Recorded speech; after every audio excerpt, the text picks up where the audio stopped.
A daily dose of practical wit and wisdom with a professional educator and trainer, Amazon best-selling author, United States Marine, television and radio host, Paul G. Markel. Each episode will focus on positive and productive ways to strengthen your mindset and help you improve your relationships, career goals, and overall well-being. Please welcome your host, Paul G. Markel.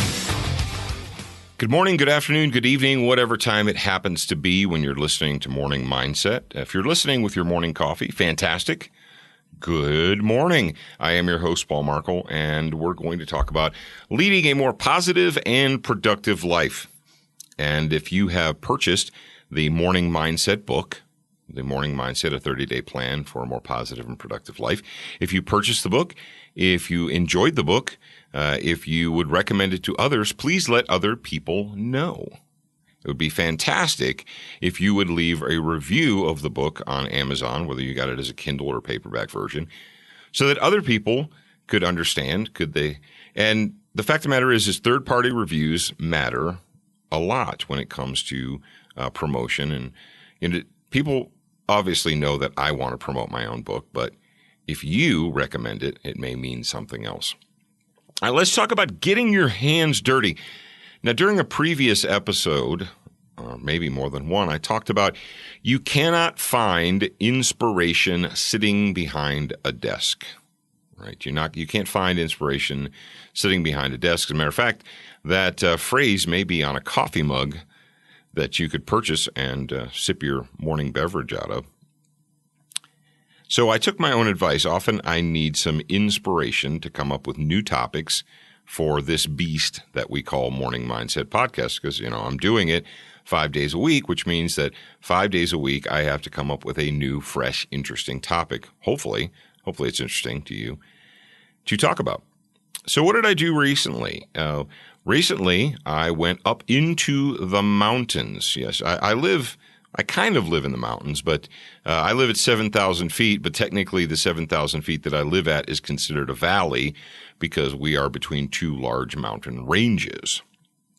So my wife and my son and I, we drove up into the mountains, and our mission was to fire roast coffee. And you say, why couldn't you just do that in your backyard? Because it's not the same. No, actually, what we wanted to do is we wanted to record it on video, and I wanted to record it in an attractive setting. What we did is we took green, unroasted coffee beans and a cast iron kettle, basically a Dutch oven, and a hand grinder. Yes, an actual hand grinder for coffee. You pour the beans in it, and then you work the crank around. It's got a little box. You probably have seen them in old-timey Western movies. People were sitting there by the campfire, and they were grinding the coffee. And then a percolator.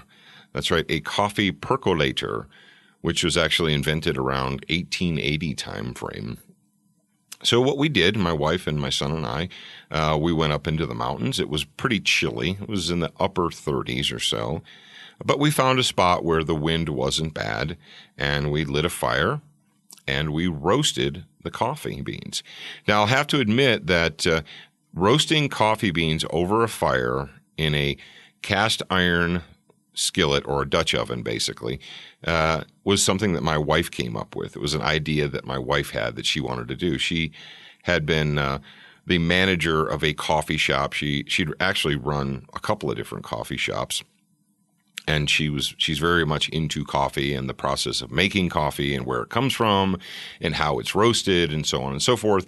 And she studied and researched, and she actually visited coffee roasting houses and talked to them to see how they did it and so forth. And she decided that she was going to roast her own coffee. And so through trial and error, she figured it out. And it was time for me to actually do it. So we did. Now, the reason this is called getting your hands dirty is because, well, we actually got our hands dirty. I mean, we had to light real actual fire, an actual campfire, and there's soot and smoke involved. You end up, when you leave, your clothes and your hair smell like smoke. Your hands are dirty from the soot from the bottom of the pan or what have you. But we roasted the coffee. Then we took the beans, the freshly roasted beans, dark, almost black, a very dark brown, like a mahogany brown, poured them into the hand roaster. I sat there on the the hand grinder, ground them up, put them in the percolator, put the percolator on the fire, on the edge of the fire on the grill there, boiled it up, poured it into a couple of canteen cups, and sat by the fire and drank our coffee. Now, the entire process probably took around 30 minutes, maybe a little more, maybe close to 40 minutes by the time we got the fire going, roasted the beans, ground the beans, boiled the coffee, and drank. And you're like, man, that's a long time. There is no way. You're sitting out there, you're thinking, there is no way in hell I would invest 40 minutes in making a cup of coffee. And I'll admit that, that is a pretty good investment. Now, the actual bean roasting, from lighting the fire to getting the beans on the fire to stirring them and then getting them out and cooling them, took about 15 to 20 minutes or so. But if you're going to do that, you could do a whole bunch of beans, store them, and then grind them at your leisure and brew them as coffee. The coffee was delicious. It was wonderful. One of the best cups of coffee I've ever drank. My wife agreed, so it's not just me. But we got our hands dirty. We didn't use any electronics, no batteries, no apps, no plug-in anything. Everything we did was manual. It was old school. And we drove home. We spent a few hours up in the mountains. And yes, we videotaped it. I had my son along as a videographer, and he videotaped the how-to. But we drove back down out of the mountains, got home, and that evening, both my wife and I, we had a really satisfied feeling. We had that feeling that we had accomplished something, that we'd actually done something worthwhile with our time.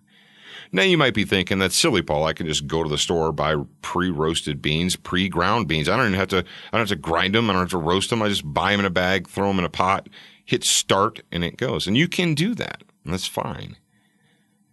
And I'm not telling you that you have to go out and roast your own coffee or grind your own coffee or whatever, but there's something cathartic. There's something very, very spiritually worthy of getting your hands dirty and doing it yourself. How many of you had mothers or grandmothers who planted gardens every spring? And they harvested the vegetables throughout the summer and then into the fall, and they cooked those vegetables. And those vegetables, whether they're tomatoes or carrots or corn or beans or whatever, they meant a lot to them because they didn't just go to the store and buy them. They actually went through the real process. They got their hands dirty planting. They plucked the weeds. They tended to them. They watered when it wasn't raining enough. And they grew those themselves, and they were very proud of that. And it was something that made them feel good, something that made them feel worthy. And in our digital age, when everything appears via the push of a button, and most of all of our entertainment, whether it's music or video or whatever, or the written word in many cases, it's all notional. It's all digital. It's not real. It's not anything you can put your hands on. I would recommend to you, if you want to live a positive and productive life, every once in a while, you need to take the time to get out and very, very deliberately get your hands dirty. All right, ladies and gentlemen, I am your host, Paul Markel, and I will talk to you again real soon. Thank you for spending time with us today. To get show notes, submit a topic request, and for more from your host, Paul G. Markel, visit morningmindsetpodcast.com. That's morningmindsetpodcast.com. Please leave a review for this podcast on your favorite podcast player. We appreciate your time and effort, and we look forward to reading your honest feedback.